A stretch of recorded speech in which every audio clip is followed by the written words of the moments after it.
नमस्ते बच्चों, विज्ञान के सेशन में आप लोगों का स्वागत है। आज हम लोग एक नया चैप्टर स्टार्ट कर रहे हैं, प्राकृतिक संसाधनों का प्रबंधन। और ये हमारा साइंस का जो आपका सिलेबस है उसका ये लास्ट चैप्टर भी है। सो ये जो हमारा चैप्टर है इसमें हम देखेंगे जो हमें नेचुरल, जो हमें रिसोर्सेस हमारे पास है, जो संसाधन हमारे पास जो नेचुरल वे में है, उनको हम कैसे अगर हम कहते हैं कैसे उसको समझदारी से यूज करें कि वो हमारा लंबे समय तक वो हमारे साथ रहें।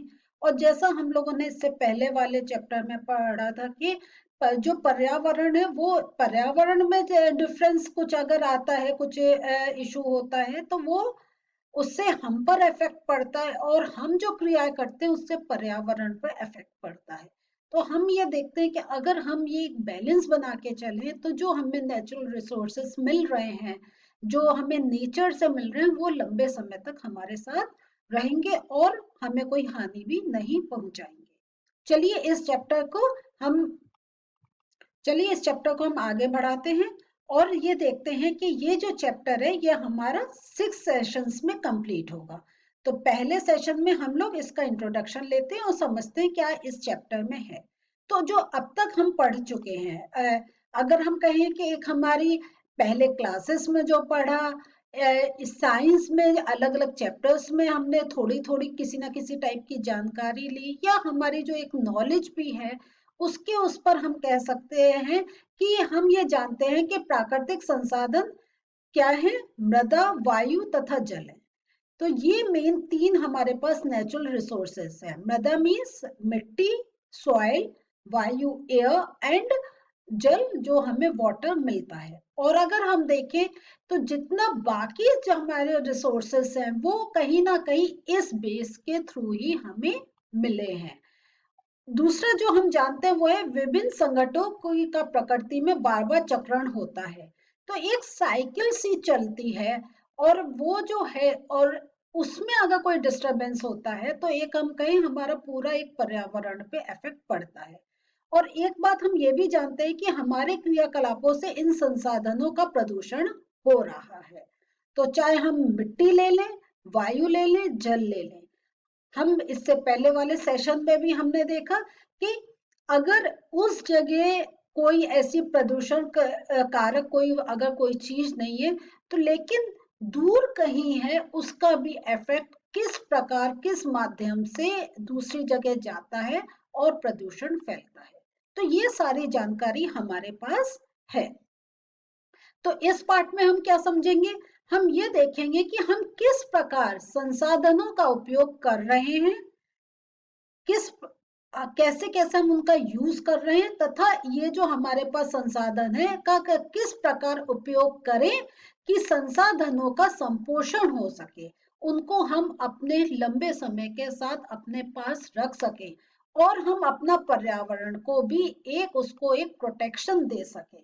तो हम इस चैप्टर में ये देखेंगे कौन कौन से संसाधन हैं, हम उनका उपयोग कैसे कर रहे हैं, हम कैसे उनको में आगे लंबे समय में उसको मेंटेन कर सकते हैं। और इस प्रकार अगर हमने अपने संसाधन जो हमारे नेचुरल जो रिसोर्सेस हैं उनका अगर हमने टेक केयर करा तो हम बहुत एक लेवल तक जो पॉल्यूशन की प्रॉब्लम है उससे हम हटा सकते हैं। संसाधनों के अविवेकपूर्ण दोहन से उत्पन्न समस्याओं के विषय में जागरूकता हमारे समाज का एक नया आयाम है, और इसका सबसे बड़ा एग्जाम्पल है गंगा सफाई योजना। तो ये जो हमारे पास नेचुरल रिसोर्सेस हैं, तो जिसमें हमने देखा था सॉइल, एयर एंड वाटर। तो हम जो एक आजकल आप ये बहुत एक इशू चल रहा है कि जो गंगा है, जिसको अगर हम कोई नदी का नाम ले सबसे पहले हमारे मुंह पर गंगा नाम आता है, जबकि हमारे कंट्री में बहुत नदियां हैं, लेकिन गंगा, और उसमें हम जानते हैं कितना प्रदूषण फैल गया है कि जो हम गंगा जल जो अगर कहीं वर्षों तक हम अपने घर में रख सकते थे और वो कभी खराब नहीं होता था, आज है कि आज वो गंगा जल हम अपने घर में ज्यादा समय पर रखते हैं तो उसमें हमें एक कुछ स्मेल, कुछ ना कुछ एक चीज देखने को मिलती है। अगर हमने नॉर्मल किसी एक ऐसी ही गंगा की किसी एक जो हमें ट्रिब्यूटरीज मिलती हैं उसमें से अगर हमने ले लिया, प्रॉपर कहीं हमने प्योर सोर्स से नहीं लिया। तो गंगा हमारी कितनी जगह से जा रही है, लेकिन क्या आप जानते हैं क्या उस पानी में कितनी जगह हो गया है कि लोग, जो हम लोग एक अपना रिलीजियस उसमें कहते हैं कि नहाने में बड़ा अच्छा रहता है, लेकिन आज आदमी उसमें नहाना तो दूर, उसको पानी को हाथ में लेके खुद ही फील करते हैं कि कितना ये पानी प्रदूषित है। तो इसका मतलब है कि ये जो है इसका एक बहुत बड़ा एक कहें एक प्रोजेक्ट चला है, वो है गंगा सफाई योजना। और ये हम जानते हैं ये नेचुरल रिसोर्स है पानी, गंगा मीन्स हमें वहां से जल मिल रहा है, वो नेचुरल रिसोर्स है और उसमें प्रदूषण भी है। तो वो प्रदूषण के लिए हम कहीं ना कहीं जिम्मेदार है, तो हमें इसका मतलब है उसकी सफाई पर भी देना चाहिए। तो यहाँ देखें गंगा जल में क्या है, कोलीफॉर्म, ये अब क्या है, ये माइक्रो ऑर्गेनिज्म ये ऐसे वो मिलते हैं उस पानी में कि वो पानी को प्रदूषित कर रहे हैं। तो ये देखिए कितना ये लाल जो आप देख रहे हैं ये दिखा रहा है कि कितनी एक्सटेंट तक ये कोलीफॉर्म इस गंगा के पानी में हमें मिलते हैं। तो गंगा का जो प्रदूषण है वो क्या है, उसके बारे में थोड़ा सा और जानकारी लेते हैं। जो हम जानते हैं ये गंगा हिमालय पर्वत से उधर से हुई है, और इसका जो उद्गम स्थान है उसको हम गंगोत्री उसका है कि यहाँ से स्टार्ट हुई है गंगा। तो ये आप एक तो आपकी नॉलेज में भी होना चाहिए, और ये इस टाइप से हमारी जनरल नॉलेज भी बढ़ती है। और प्लस जब हम देख रहे कहाँ से स्टार्ट हुई कहाँ तक आई, वहां का पानी कैसा था, नीचे आते आते कैसा हुआ, यही हमारी गणना का एनालिसिस होता है। तो ये जो हमारा है, तो ये गंगोत्री से उद्गम हुआ, से वो कहाँ तक जाती है, बंगाल की खाड़ी में गंगा सागर तक ये 2500 किलोमीटर 2500 किलोमीटर तक की ये यात्रा करती है। तो देखिए गंगोत्री से वो बंगाल की खाड़ी तक जा रही है, कितना लंबा रास्ता है।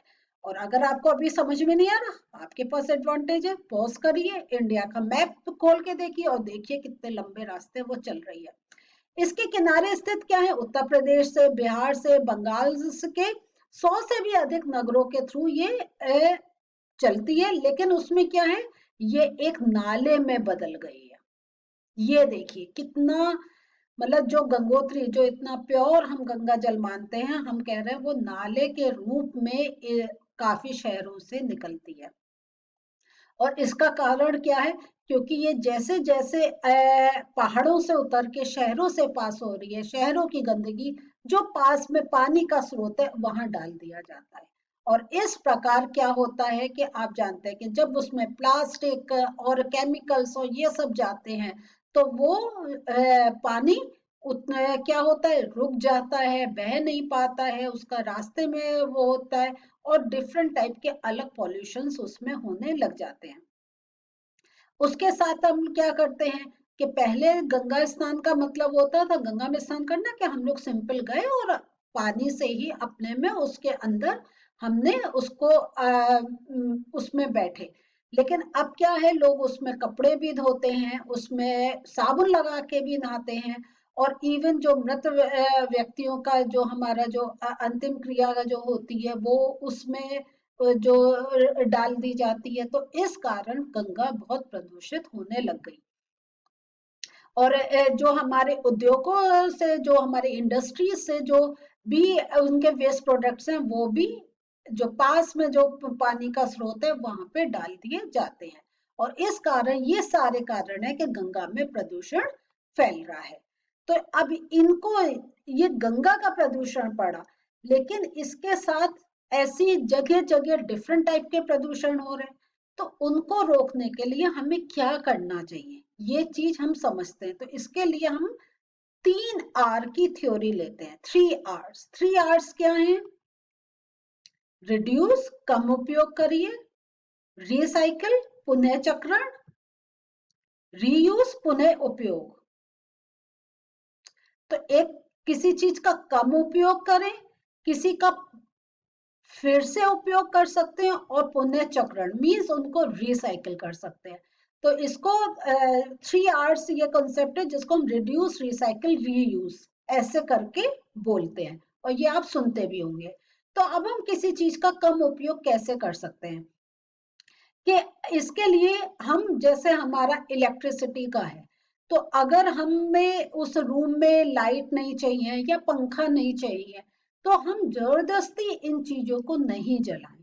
तो बहुत से लोगों का है कि कब आपके 3-4 कमरे हैं, आप एक कमरे में बैठे हैं, बाकी 3-4 रूम्स की भी पंखा भी चल रहा है, लाइट भी चल रही है, तो ये हम गलत करते हैं। हाँ, अगर हमें जरूरत नहीं है, हमें उस चीज का उपयोग नहीं करना चाहिए। और दूसरा एक एग्जांपल, जैसे आपका नल है, आप ब्रश करने खड़े होते हैं, जिस मोमेंट आप ब्रश करना स्टार्ट करते हैं, नल खोल के खड़े हो जाते हैं, जबकि उस समय आपको वो पानी की इतनी आवश्यकता नहीं है। जब आप ब्रश कर लेंगे उसके बाद ही आपको मुंह वॉश करने के लिए चाहिए, तब नल खोलिए। तो इस प्रकार जो है, हम ऐसे हमारी दिनचर्या में देखिए कितनी चीजें हैं कि उनको हम कभी कभी फालतू में चलाते हैं, यूज करते हैं, और लेकिन उनका इतना काम नहीं होता है। अब सपोज कर लीजिए आपको इतनी गर्मी नहीं है कि आपको एसी या कूलर चलाना है, आपका पंखे से काम चल सकता है, या बाहर अगर आप खिड़की दरवाजा खोल ले तो बाहर की हवा आए, कि आपको पंखे भी चलाने की जरूरत नहीं है। तो उससे वो जो हमें नेचुरल हवा मिल रही है उसको हम ज्यादा यूज करें, ना कि जबरदस्ती पंखा चला के, कूलर चला के, एसी चला के अपने रूम में बैठे। और ये क्योंकि बिजली हमारा क्या है, किसी ना किसी स्रोत से उत्पन्न हो रही है, तो वहां वो स्रोत भी कहीं ना कहीं उसका एक कहीं वो खत्म हो रहा है, तो उसको कम बिजली यूज करेंगे तो हमारा प्रोडक्शन भी मेंटेन रहेगा। प्रोडक्शन मेंटेन रहेगा तो जो सोर्स यूज हो रहे हैं उसको प्रोड्यूस करने में, वो भी हमारे लिमिटेड यूज होंगे। फिर एक आता है पुनः चक्रण, रिसाइकिल। इसका क्या है कि हम कितनी चीजों को रिसाइकिल कर सकते हैं। कितनी हमारे जैसे पेपर, न्यूज़पेपर आते हैं, न्यूज़पेपर हम थ्रो कर देते हैं, लेकिन वो न्यूज़पेपर हम अपनी अलमारियों में नीचे बिछाने के लिए यूज कर सकते हैं, अपनी किताबों पे कवर चढ़ाने के लिए यूज कर सकते हैं। या जैसे पहले का स्टाइल था कि आप कुछ खाने की चीज गए, वो उसमें रैप करके दे देते हैं, ना कि प्लास्टिक हम नहीं यूज करें, पेपर में रैप कर ले। तो इस प्रकार से हम उसको, किसी चीजों को हम रीयूज कर सकते हैं। और इसमें इससे क्या होता है कि जब हम किसी चीज को रीयूज करते हैं तो हमारा कचरा थोड़ा सा रिड्यूस हो जाता है, वो कम जाता है। और हम जैसे पहले चैप्टर में पढ़ चुके हैं कि कचरा भी कहीं ना कहीं पॉल्यूशन का एक कारण है। तो जब कचरा कम इस टाइप से होगा तो पॉल्यूशन पे कहीं ना कहीं हम उस चीज को एक कंट्रोल कर सकते हैं। तो यहाँ पे ये है, तो इनके पुण्य चक्रण के लिए पहले हमें अपद्रव्यों को अलग करना होगा, जिससे कि पुण्य चक्रण योग्य वस्तुएं दूसरे कचरे के साथ भराव क्षेत्र में न फेंक दी जाएं। तो जो जो चीज हम रीयूज कर सकते हैं उनका हमें, जैसे हम प्लास्टिक भी निकालते हैं, तो कुछ प्लास्टिक हम अगर सेपरेट करें, वो कुछ प्लास्टिक होता है जो रिसाइकिल हो सकता है। तो इस टाइप से अगर हम सेपरेट करें अपने कचरे को, तो हमें बहुत एक फायदा होगा।